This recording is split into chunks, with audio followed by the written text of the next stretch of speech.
आप सभी का स्वागत है आपका अपना क्लास मैजिकल क्लास 2.0 में। तो फ्रेंड्स, आज पढ़ेंगे उपराष्ट्रपति के बारे में। तो इससे पहले वाले वीडियो में राष्ट्रपति के बारे में डिटेल से पढ़ाया जा चुका है। तो यदि आपने उसके बारे में नहीं देखा तो जाके प्लेलिस्ट में देख सकते हैं। प्लेलिस्ट आपको डिस्क्रिप्शन में मिल जाएंगे, ठीक है ना। तो चलिए आज की क्लास की शुरुआत करते हैं। उपराष्ट्रपति यानी कि वाइस प्रेसिडेंट ऑफ इंडिया। उपराष्ट्रपति का वर्णन भाग 5 अनुच्छेद 63 से लेकर 69 तक है। जो उपराष्ट्रपति का पद है तो इसका वर्णन भाग 5 में है और अनुच्छेद 63 से लेकर 69 तक वर्णित है। संविधान में उपराष्ट्रपति से संबंधित प्रावधान अमेरिका के संविधान से लिया गया है।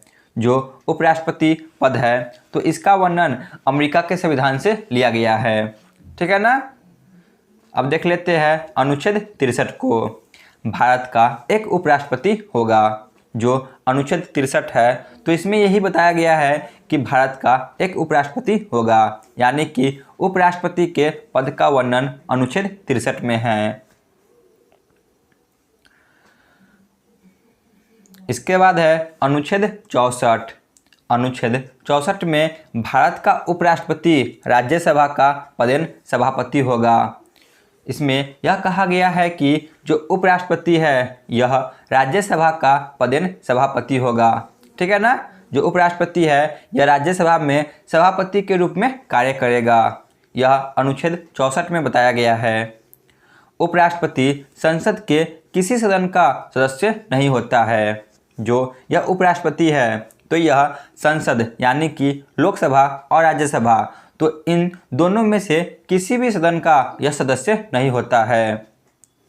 लोकसभा का सदस्य ही लोकसभा का अध्यक्ष होता है। जो लोकसभा है तो इसके सदस्य ही इसके अध्यक्ष होते हैं, यानी कि जो लोकसभा है तो इनमें से ही किसी एक को अध्यक्ष चुना जाता है। परंतु राज्यसभा का सभापति यानी कि उपराष्ट्रपति राज्यसभा का सदस्य नहीं होता है, ठीक है ना। जो राज्यसभा का सभापति है यानी कि उपराष्ट्रपति, तो यह राज्यसभा का सदस्य नहीं होता है, ठीक है ना। जो उपराष्ट्रपति है यानी कि सभापति, यह राज्यसभा का सदस्य नहीं होता है, परंतु जो लोकसभा के अध्यक्ष है यह लोकसभा के ही सदस्य होते हैं। तो इसी बात को आपको ध्यान में रखना है। परंतु उपराष्ट्रपति को राज्यसभा में निर्णायक मत देने की शक्ति है, ठीक है ना। जो उपराष्ट्रपति है तो इन्हें राज्यसभा में निर्णायक मत देने की शक्ति प्रदान है। वह राज्यसभा के सदस्य नहीं होते हैं, फिर भी जब निर्णायक मत का बारी आए तो उस समय वह निर्णायक मत दे सकते हैं। निर्णायक मत का वर्णन अनुच्छेद 100 में वर्णित है और जितने भी अनुच्छेद हैं इन सभी के बारे में डिटेल से पढ़ाया जा चुका है। यदि आपने अनुच्छेद के बारे में नहीं देखा तो जाके प्लेलिस्ट में देख सकते हैं। अब है अनुच्छेद 65। अनुच्छेद 65 में राष्ट्रपति की अनुपस्थिति में उपराष्ट्रपति कार्यवाहक राष्ट्रपति होगा। जो अनुच्छेद 65 है तो इसमें यही कहा गया है कि राष्ट्रपति की अनुपस्थिति में जो उपराष्ट्रपति होंगे या कार्यवाहक राष्ट्रपति के रूप में कार्य करेंगे, यानी कि जितने भी राष्ट्रपति की शक्ति है यह सभी उपराष्ट्रपति को मिल जाएंगे जब वह अनुपस्थित रहेंगे। राष्ट्रपति के पद खाली रहने पर उपराष्ट्रपति कार्यवाहक राष्ट्रपति के रूप में कार्य करेगा। उपराष्ट्रपति को राष्ट्रपति के रूप में कार्य करने की अधिकतम अवधि 6 महीने की होगी, ठीक है ना। यानी कि जो राष्ट्रपति है यह अनुपस्थित रहते हैं तो उस दशक में जो उपराष्ट्रपति है यह कार्य करेंगे, परंतु उनकी अधिकतम अवधि 6 महीने की ही होगी। उससे ज़्यादा वह कार्यवाहक राष्ट्रपति नहीं बन सकते हैं। इस दौरान राष्ट्रपति का चुनाव करा देना अनिवार्य होगा, ठीक है ना। यानी कि 6 महीने के अंदर ही राष्ट्रपति का चुनाव कराना अनिवार्य होगा। और राष्ट्रपति के रूप में कार्य करते समय उपराष्ट्रपति को राष्ट्रपति के समान ही शक्तियाँ, वेतन और विशेष अधिकार प्राप्त होंगे, ठीक है ना। यानी कि जो उपराष्ट्रपति है जब यह कार्यवाहक राष्ट्रपति के रूप में कार्य करेंगे तो जो भी शक्ति, वेतन और विशेष अधिकार है, यह सभी उपराष्ट्रपति को प्राप्त हो जाएंगे। तो अनुच्छेद 65 में यही कहा गया है, राष्ट्रपति की अनुपस्थिति में उपराष्ट्रपति कार्यवाहक राष्ट्रपति होगा। उम्मीद है आपको समझ में आ गया होगा। आगे चलते हैं। अब है अनुच्छेद 66। इसमें कहा गया है कि उपराष्ट्रपति पद की योग्यता और निर्वाचन। ठीक है ना। अनुच्छेद 66 में यही कहा गया है, उपराष्ट्रपति पद की योग्यता और निर्वाचन किस प्रकार होता है। तो पहले देख लेते हैं उपराष्ट्रपति पद की योग्यता को। वह भारत का नागरिक हो, 35 वर्ष की आयु पूरी कर चुका हो, राज्यसभा का सदस्य निर्वाचित होने योग्य हो, किसी लाभ के पद पर न हो, 15,000 की जमानत राशि जमा करनी पड़ेगी। तो ये थी राष्ट्रपति के पद की योग्यता। वह भारत का नागरिक हो, 35 वर्ष पूरा कर चुका हो, राज्यसभा का सदस्य निर्वाचित होने के योग्य हो, किसी लाभ के पद पर न हो और 15,000 जमानत राशि जमा करनी पड़ेगी जब वह नॉमिनेशन के लिए जाएंगे। तो जो यह योग्यता है, तो यह योग्यता भी भारत के लगभग 50% जनसंख्या के पास होगी। तो जिस प्रकार हमने राष्ट्रपति में देखा था कि 50 अनुमोदक और 50 प्रस्तावक चाहिए थे, तो उसी प्रकार इसमें भी एक शर्त रखा गया है। ठीक है ना। इसमें ज़्यादा नहीं 20 प्रस्तावक और 20 अनुमोदक होने चाहिए। जो चुनाव आयोग होते हैं, तो जो 20 प्रस्तावक यानी कि 20 सांसद चुनाव आयोग को बोलेंगे कि हम इस व्यक्ति को उपराष्ट्रपति के रूप में देखना चाहते हैं, उसी प्रकार 50 अनुमोदक यानी कि 20 और सांसद जो कि चुनाव आयोग को लिखित देंगे कि हम इस व्यक्ति को उपराष्ट्रपति के चुनाव के लिए खड़ा करना चाहते हैं। तो कुल मिलाकर 40 सांसद तक आपकी पहुंच होनी चाहिए, तब जाकर आप उपराष्ट्रपति के चुनाव लड़ने योग्य होंगे। ठीक है ना। ये दोनों अलग अलग होने चाहिए, यानी कि 40 आपको सांसद तक पहुंच होनी चाहिए। ठीक है ना। आपको समझ में आ गया होगा। अनुच्छेद 66 में यही कहा गया है कि उपराष्ट्रपति की पद की योग्यता। देख लेते हैं उपराष्ट्रपति का निर्वाचन किस प्रकार होता है। उपराष्ट्रपति का निर्वाचन संसद के दोनों सदनों के सदस्यों के द्वारा एकल संक्रमणीय मत पद्धति द्वारा किया जाता है। जो उपराष्ट्रपति है, तो इनका निर्वाचन भी राष्ट्रपति के जैसा एकल संक्रमणीय मत पद्धति द्वारा होता है। इसमें लोकसभा और राज्यसभा के सभी सदस्य भाग लेंगे। जो लोकसभा है और राज्यसभा है, तो इनमें जितने भी सदस्य हैं यह सभी भाग लेंगे। परंतु जो राष्ट्रपति थे, तो इसमें सिर्फ लोकसभा और राज्यसभा के निर्वाचित सदस्य ही भाग लेते थे, परंतु उपराष्ट्रपति में सभी सदस्य भाग लेंगे। इसमें राष्ट्रपति द्वारा मनोनीत 12 सदस्य भी भाग लेंगे। जो राष्ट्रपति 12 सदस्यों को मनोनीत करते हैं, यह भी उपराष्ट्रपति के चुनाव में भाग लेंगे। परंतु जो राष्ट्रपति का चुनाव होता था, तो इसमें जो 12 सदस्य हैं यह भाग नहीं लेते थे, क्योंकि जो 12 सदस्य हैं यह राष्ट्रपति के द्वारा ही चुने जाते थे। यदि इन्हें भी भाग दिया जाता, तो यह डायरेक्ट जिन्होंने इन्हें चुना है यानी कि राष्ट्रपति, तो यह डायरेक्ट राष्ट्रपति को ही वोट देते। इसलिए राष्ट्रपति के चुनाव में जो मनोनीत करते हैं 12 सदस्य को राष्ट्रपति, इन्हें भाग नहीं दिया जाता है। परंतु उपराष्ट्रपति के चुनाव में जो मनोनीत 12 सदस्य हैं यह भी भाग लेते हैं। आगे चलते हैं। अब है अनुच्छेद 67 आर्टिकल 67 उपराष्ट्रपति का कार्यकाल और पद से हटाने की प्रक्रिया। अब देख लेते हैं उपराष्ट्रपति का कार्यकाल और जो उपराष्ट्रपति है, तो इसे किस प्रकार हटाया जाता है। उपराष्ट्रपति पद ग्रहण की तारीख से 5 वर्ष की अवधि तक पद धारण करते हैं। जो उपराष्ट्रपति है, तो यह अपने पद धारण करने के 5 वर्ष तक अपने पद पर बने रहते हैं, यानी कि इनका कार्यकाल पूरे 5 वर्ष का होता है। तो इसका वर्णन अनुच्छेद 67 में है। अब देख लेते हैं उपराष्ट्रपति को पद से हटाने की प्रक्रिया को, कि किस प्रकार उपराष्ट्रपति को उसके पद से हटाया जाता है।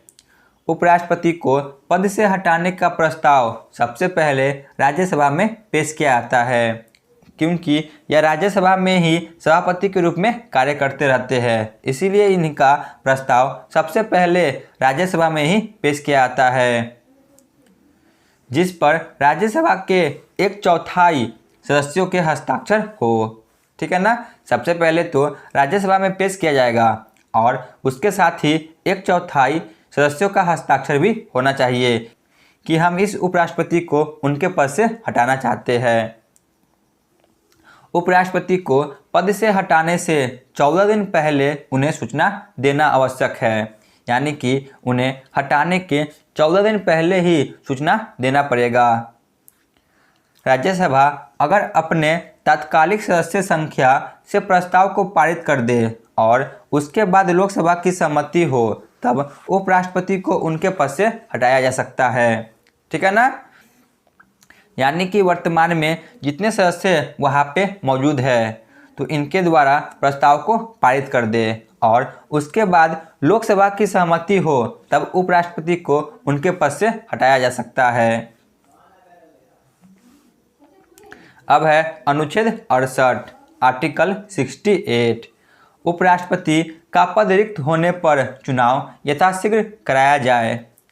अनुच्छेद 68 में यही कहा गया है कि यदि उपराष्ट्रपति का पद रिक्त हो जाए तो इस कंडीशन में उपराष्ट्रपति का चुनाव यथाशीघ्र कराया जाए। इसके बाद है अनुच्छेद 69 आर्टिकल 69। इसमें उपराष्ट्रपति के पद का शपथ का वर्णन है। ठीक है ना। उपराष्ट्रपति के शपथ का वर्णन अनुच्छेद 69 में है।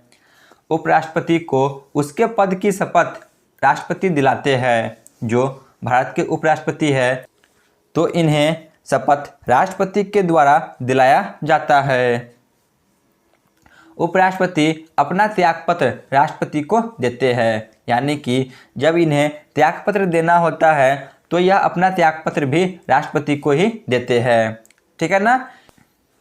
इन्हें शपथ राष्ट्रपति के द्वारा ही दिलाया जाता है और यह अपना त्यागपत्र भी राष्ट्रपति को ही देते हैं। तो चलिए देख लेते हैं अब महत्वपूर्ण तथ्य को, जो कि बार बार एग्जाम में डायरेक्ट पूछे जाते हैं। उपराष्ट्रपति राष्ट्रपति की अनुपस्थिति में राष्ट्रपति की भूमिका निभाते हैं। ठीक है ना। जो उपराष्ट्रपति है, यदि राष्ट्रपति अनुपस्थित रहते हैं तो उस कंडीशन में यह राष्ट्रपति के रूप में भूमिका अपना निभाते हैं और जितने भी शक्ति, वेतन और अधिकार है, यह सभी इनको मिल जाता है। उपराष्ट्रपति को राष्ट्रपति की अनुपस्थिति में कार्य करने की अधिकतम अवधि 6 महीने की होती है। ठीक है ना। यानी कि यह कार्यवाहक राष्ट्रपति 6 महीने तक ही बन सकते हैं और इसके बीच में ही यथाशीघ्र चुनाव कराना आवश्यक होता है। भारत के प्रथम उपराष्ट्रपति डॉक्टर सर्वपल्ली राधाकृष्णन थे। जो डॉक्टर सर्वपल्ली राधाकृष्णन हैं, तो यह भारत के प्रथम उपराष्ट्रपति बने थे। डॉक्टर सर्वपल्ली राधाकृष्णन और हामिद अंसारी 2 कार्यकाल के लिए भारत का उपराष्ट्रपति चुना गया था। जो डॉक्टर सर्वपल्ली राधाकृष्णन हैं और हामिद अंसारी है, तो यह 2 बार यानी कि 2 कार्यकाल तक भारत के उपराष्ट्रपति बने रहे थे। श्रीकांत भारत के ऐसे उपराष्ट्रपति थे जिनकी मृत्यु उनके कार्यकाल के दौरान हो गई, यानी कि जब इनका कार्यकाल चल ही रहा था तो इसके दौरान ही इनकी मृत्यु हो गई। तो यह सभी थे महत्वपूर्ण तथ्य जो कि एग्जाम में डायरेक्ट पूछ लिए जाते हैं। तो यहाँ पे हमारा थ्योरी क्लास समाप्त होती है। तो चलिए चलते हैं प्रीवियस ईयर क्वेश्चन पे। पहला प्रश्न है, उपराष्ट्रपति से संबंधित प्रावधान किस देश से लिया गया है?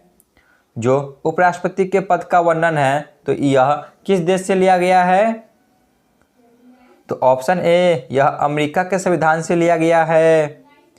क्वेश्चन नंबर 2, उपराष्ट्रपति के पद का वर्णन किस अनुच्छेद में है? उपराष्ट्रपति के पद का वर्णन ऑप्शन ए अनुच्छेद 63 में है। क्वेश्चन नंबर 3, भारत का उपराष्ट्रपति राज्यसभा का पदेन सभापति होगा, इसका वर्णन किस अनुच्छेद में है? तो इसका वर्णन अनुच्छेद 64 में है। क्वेश्चन नंबर 4, उपराष्ट्रपति राष्ट्रपति के रूप में कार्य कितने समय तक कर सकते हैं? जो उपराष्ट्रपति है तो यह राष्ट्रपति के रूप में कितने समय तक कार्य कर सकते हैं? तो ऑप्शन बी अधिकतम 6 महीने तक कार्य कर सकते हैं। क्वेश्चन नंबर 5, उपराष्ट्रपति का कार्यकाल कितने वर्ष का होता है? उपराष्ट्रपति का कार्यकाल 5 वर्ष का होता है, ऑप्शन सी। तो चलिए चलते हैं क्वेश्चन नंबर 6 पे। उपराष्ट्रपति को हटाने का प्रस्ताव सबसे पहले किस सदन में पेश किया जाता है? उपराष्ट्रपति को हटाने का प्रस्ताव सबसे पहले राज्यसभा में पेश किया जाता है। उपराष्ट्रपति को उनके पद का शपथ कौन दिलाते हैं? जो उपराष्ट्रपति है तो इन्हें उनके पद का शपथ कौन दिलाते हैं? तो ऑप्शन ए राष्ट्रपति के द्वारा दिलाया जाता है। चलिए चलते हैं आज के अंतिम प्रश्न पे। क्वेश्चन नंबर 8, वर्तमान में भारत के उपराष्ट्रपति कौन है? बताइए वर्तमान में भारत के उपराष्ट्रपति कौन है? तो वह है ऑप्शन बी जगदीप धनखड़। ठीक है ना।